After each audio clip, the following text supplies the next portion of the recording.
Assalamualaikum warahmatullahi wabarakatuh. Halo semua, perkenalkan kami dari kelompok 1 Pengantar Akuntansi 2 dan Lab KH001 dengan dosen pengampu Bu Eni Purwaningsih SEMAK. Di sini kami akan membahas piutang usaha. Tapi sebelum kita mulai ke pembahasannya, izinkan kami memperkenalkan diri masing-masing.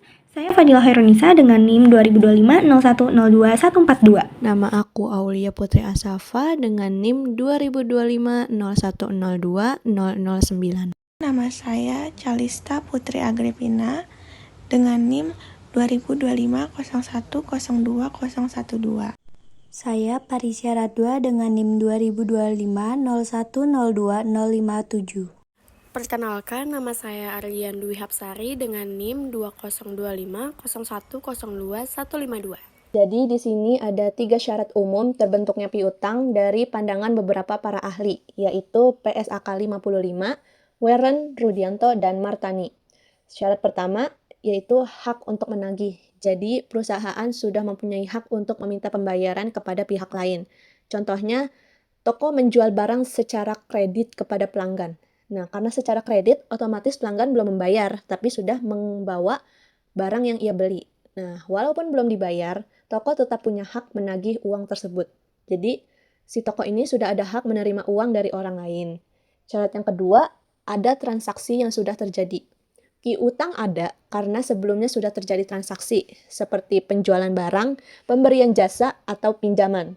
Contohnya, perusahaan sudah mengirim barang hari ini, tetapi belum dibayar. Nah, pembayarannya itu nanti. Jadi intinya, barang atau jasa yang dimiliki perusahaan itu sudah diberikan lebih dahulu kepada pelanggan. Syarat ketiga, pembayaran dilakukan di masa depan. Piutang berarti pembayaran belum diterima sekarang, tetapi akan dibayar nanti sesuai kesepakatan. Contohnya, pelanggan yang membeli itu berjanji membayar dalam 30 hari ke depan. Jadi intinya tetap ada harapan uang akan diterima di kemudian hari, bukan hilang begitu saja. Selanjutnya ada jenis-jenis piutang secara umum. Yang pertama yaitu piutang usaha atau account receivable. Karakteristik dari piutang ini yaitu tagihan atas penjualan barang atau jasa secara kredit. Jadi pelanggannya belum membayar barang yang ia beli. Jangka waktu pembayarannya biasanya 30-60 hari. Buktinya yaitu non-formal atau faktur standar yang dikeluarkan oleh perusahaan.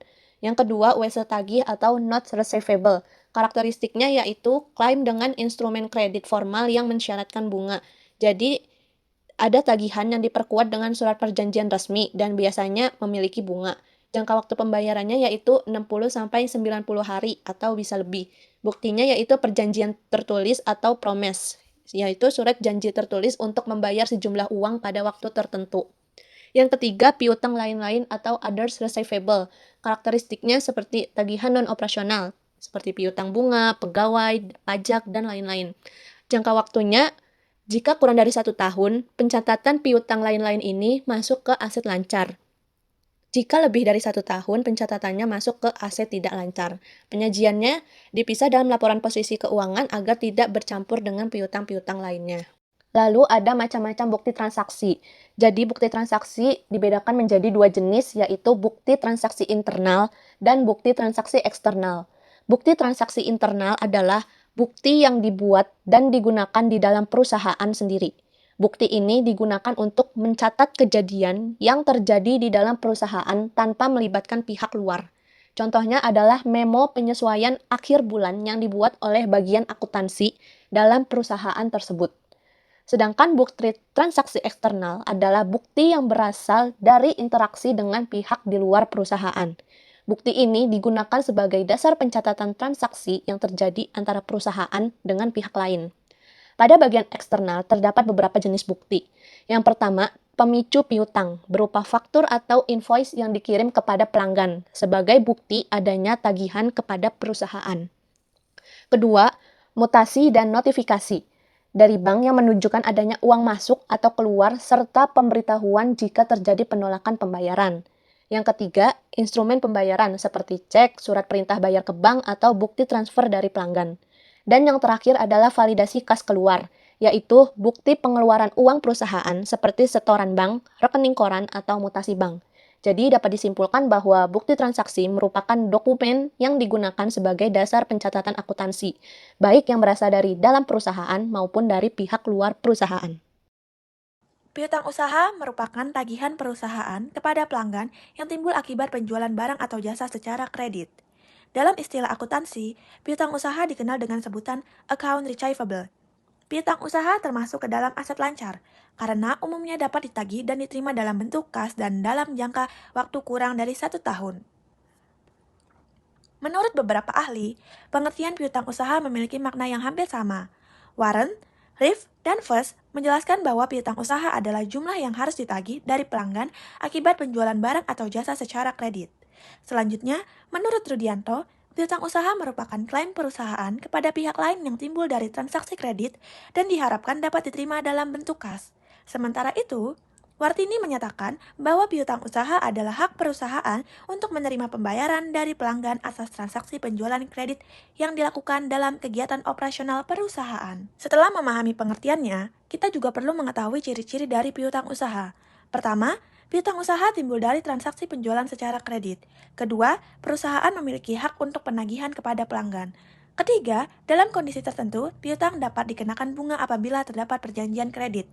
Selain itu, piutang usaha juga dapat dialihkan atau dijual kepada pihak lain melalui mekanisme yang disebut factoring. Selanjutnya, mengenai siklus pembukuan piutang usaha.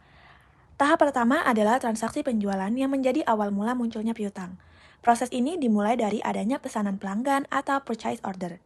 Kemudian, perusahaan melakukan pengecekan batas kredit pelanggan. Setelah itu, barang dikirim beserta surat jalan, dan perusahaan menerbitkan faktur atau invoice sebagai dasar penagihan. Tahap kedua adalah pencatatan dan pengakuan piutang. Ketika penjualan kredit terjadi, perusahaan akan mencatat jurnal dengan mendebit akun piutang usaha dan mengkredit akun pendapatan penjualan. Data tersebut kemudian dicatat lebih rinci ke dalam buku pembantu piutang berdasarkan masing-masing pelanggan. Setelah piutang dicatat, tahap berikutnya adalah monitoring dan penagihan. Pada tahap ini, perusahaan memantau umur piutang atau aging account receivable untuk memastikan pembayaran dilakukan tepat waktu. Jika diperlukan, perusahaan dapat mengirimkan pengingat melalui email maupun kolektor. Apabila terdapat piutang yang berpotensi tidak tertagih, perusahaan akan mencatat beban kerugian piutang dan membentuk cadangan kerugian piutang. Tahap terakhir adalah penerimaan kas dan pelunasan piutang. Ketika pelanggan melakukan pembayaran, baik melalui transfer maupun cek, perusahaan akan mencatat jurnal dengan mendebit akun kas atau bank dan mengkredit akun piutang usaha. Setelah pelunasan dilakukan, saldo piutang pelanggan akan berkurang hingga menjadi 0. Siklus atau pembukuan wesel tagih. 1. Terjadinya transaksi kredit dengan wesel. Perusahaan menjual barang atau jasa secara kredit dengan perjanjian tertulis berupa wesel atau promes. Dokumennya, wesel tagih, dan surat perjanjian pembayaran. Jurnal pengakuan, wesel tagih pada debit, penjualan pada kredit. Intinya, perusahaan memiliki hak tagih resmi yang disertai bunga dan tanggal jatuh tempo. Pengakuan bunga wesel. Selama wesel belum jatuh tempo, perusahaan memperoleh pendapatan bunga. Rumus bunga, nilai wesel dikali suku bunga dikali waktu. Jurnal penyesuaian, piutang bunga pada debit, pendapatan bunga pada kredit. Intinya, perusahaan mencatat hak atas bunga dari wesel yang masih berjalan. 3. Pelunasan wesel tagih. Debitur membayar nilai wesel beserta bunganya saat jatuh tempo. Jurnal pelunasan. Kas pada debit, wesel tagih pada kredit, pendapatan bunga pada kredit. Intinya, piutang wesel berubah menjadi kas dan bunga diakui sebagai pendapatan. 4. Wesel tidak dapat dibayar. Jika debitur gagal membayar saat jatuh tempo, wesel dipindahkan menjadi piutang usaha. Jurnalnya, piutang usaha pada debit, wesel tagih pada kredit, pendapatan bunga pada kredit. Intinya, tagihan tetap ada tetapi berubah menjadi piutang biasa karena belum dibayar. 5. Penghapusan piutang. Jika debitur bangkrut dan tidak ada harapan pelunasan, piutang dihapus. Jurnalnya, penyisihan piutang tidak tertagih pada debit, piutang usaha pada kredit. Intinya, perusahaan menghapus tagihan yang dipastikan tidak dapat ditagih. Indikator piutang tidak tertagih. Piutang tidak tertagih adalah piutang yang kemungkinan besar gagal dibayar oleh pelanggan atau debitur. Tanda-tanda piutang tidak tertagih. 1. Piutang sudah jatuh tempo. Pelanggan melewati batas pembayaran yang telah disepakati. Contoh, tempo pembayaran 30 hari tetapi sudah lewat 60 hari belum dibayar. Semakin lama menunggak, semakin tinggi resiko gagal bayar. 2. Pelanggan tidak merespon penagihan. Perusahaan sudah menghubungi pelanggan melalui telepon, email, atau surat penagihan tetapi tidak ada tanggapan. Contoh, pelanggan sulit dihubungi atau menghindari komunikasi. 3. Pelanggan mengalami pailit atau bangkrut.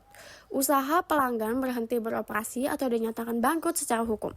Contoh, perusahaan pelanggan tutup permanen. Kemampuan membayar sudah hilang. 4. Lokasi atau kontak pelanggan tidak dapat ditemukan. Alamat, nomor telepon, atau identitas pelanggan tidak dapat dilacak lagi. Contoh, pelanggan pindah tanpa pemberitahuan. Proses penagihan menjadi sulit dilakukan. 5. Kondisi keuangan pelanggan memburuk. Pelanggan mengalami masalah keuangan sehingga pembayaran sering terlambat. Contoh, cicilan sebelumnya juga menunggak. Kesimpulan, semakin banyak indikator yang muncul, semakin besar kemungkinan piutang menjadi piutang tidak tertagih sehingga perusahaan perlu membentuk cadangan kerugian piutang. Metode akuntansi piutang tidak tertagih.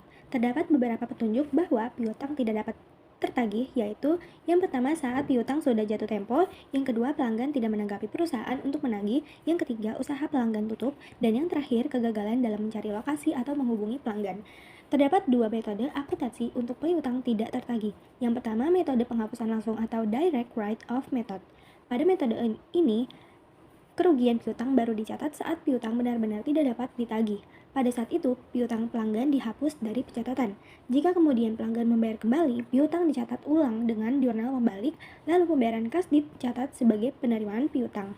Lalu yang kedua, metode penyisihan atau allowance method. Metode penyisihan memperkirakan jumlah piutang yang tidak dapat ditagih pada akhir periode akuntansi. Estimasi tersebut dicatat sebagai beban piutang tak tertagih melalui jurnal penyesuaian sehingga mempengaruhi laporan posisi keuangan dan laporan laba rugi. Selanjutnya, kita akan membahas pencatatan piutang tak tertagih. Dalam membuat cadangan kerugian piutang atau piutang tak tertagih, terdapat dua cara yang digunakan. Yang pertama, persentase tertentu dari penjualan. Metode persentase jumlah penjualan adalah metode yang mengasumsikan bahwa sebagian dari piutang penjualan akan menjadi piutang tidak tertagih. Metode ini juga bisa disebut sebagai metode laba rugi atau income statement method. Metode ini didasarkan pada data historis perusahaan berapa persen jumlah penjualan periode sebelumnya yang menjadi beban piutang tak tertagih. Dan yang kedua, persentase saldo piutang. Pendekatan persentase piutang atau juga dikenal sebagai pendekatan neraca memperkirakan beban piutang tak tertagih berdasarkan saldo piutang usaha. Pendekatan ini melihat saldo piutang usaha pada akhir periode dan mengasumsikan bahwa sejumlah tertentu tidak akan tertagih. Piutang usaha dilaporkan dalam neraca. Oleh karena itu, pendekatan ini juga dikenal sebagai pendekatan neraca. Tetapi, apabila perusahaan yang bangkrut dan tiba-tiba dapat membayar piutangnya, maka perusahaan harus membatalkan dengan membuat jurnal. Yang pertama, pada saat perusahaan sudah membayar dan melunaskan piutangnya yang sudah dihapus, maka jurnalnya akan seperti ini. Piutang usaha berada di debit dan cadangan piutang tak tertagih berada di kredit. Lalu setelah itu, buatlah jurnal penerimaan kas dengan kasnya berada di debit dan piutang usaha berada di kredit. Selanjutnya kita masuk ke dalam materi piutang usaha. Teorinya, piutang usaha adalah tagihan perusahaan kepada pelanggan akibat penjualan barang atau jasa secara kredit. Praktikum yang kita buat ada pada tanggal 5 Mei 2026. Toko Maju Jaya menjual barang dagang secara kredit kepada PT Sentosa sebesar 8 juta dengan syarat 2/10 N/30. Pada tanggal 12 Mei 2026, PT Sentosa melunasi utangnya dan memperoleh potongan penjualan. Jawaban dari praktikum piutang usaha adalah jurnal penjualan pada tanggal 5 Mei 2026 terdapat dua akun yaitu piutang usaha dan penjualan. Piutang usaha masuk ke dalam debit sebesar 8 juta rupiah dan penjualan masuk ke kredit sebesar 8 juta rupiah.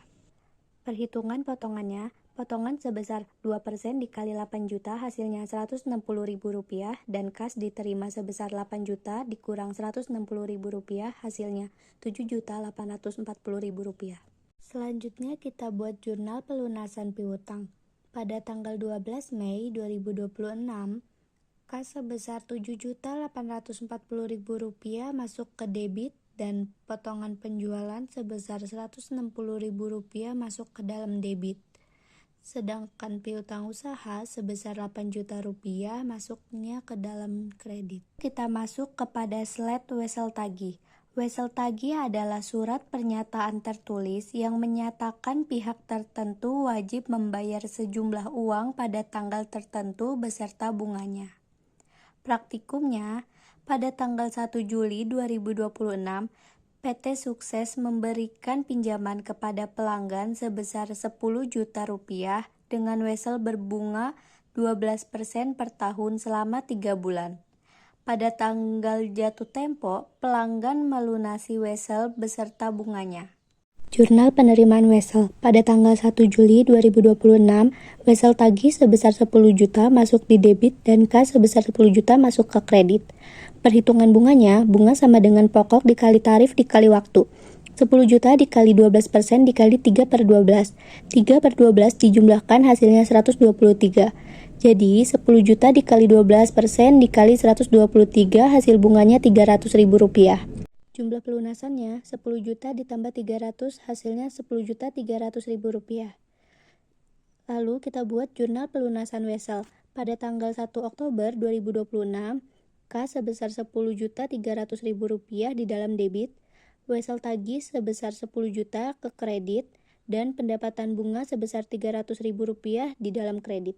Piutang tidak tertagih. Piutang tidak tertagih adalah piutang pelanggan yang diperkirakan tidak dapat ditagih sehingga perusahaan harus membentuk cadangan kerugian piutang. Praktikum pada akhir tahun 2026, saldo piutang usaha PT Makmur sebesar 20 juta. Perusahaan memperkirakan 5% piutang tidak dapat ditagih. Pada bulan berikutnya, pelanggan yang bernama Budi dinyatakan bangkrut dengan utang sebesar 1 juta. Jawabannya, yang pertama kita buat perhitungan estimasi kerugian piutang. Kerugian piutang sebesar 20 juta dikali 5% hasilnya 1 juta. Kedua, kita buat jurnal penyesuaian penyisihan. Pada tanggal 31 Desember 2026, beban piutang tidak tertagih sebesar 1 juta masuk ke dalam debit dan penyisihan piutang tidak tertagih sebesar 1 juta masuk ke dalam kredit. Langkah terakhir kita buat jurnal penghapusan piutang. Pada tanggal 15 Januari 2027, akun penyisihan piutang tidak tertagih sebesar 1 juta masuk di dalam debit dan piutang usaha sebesar 1 juta masuk ke kredit.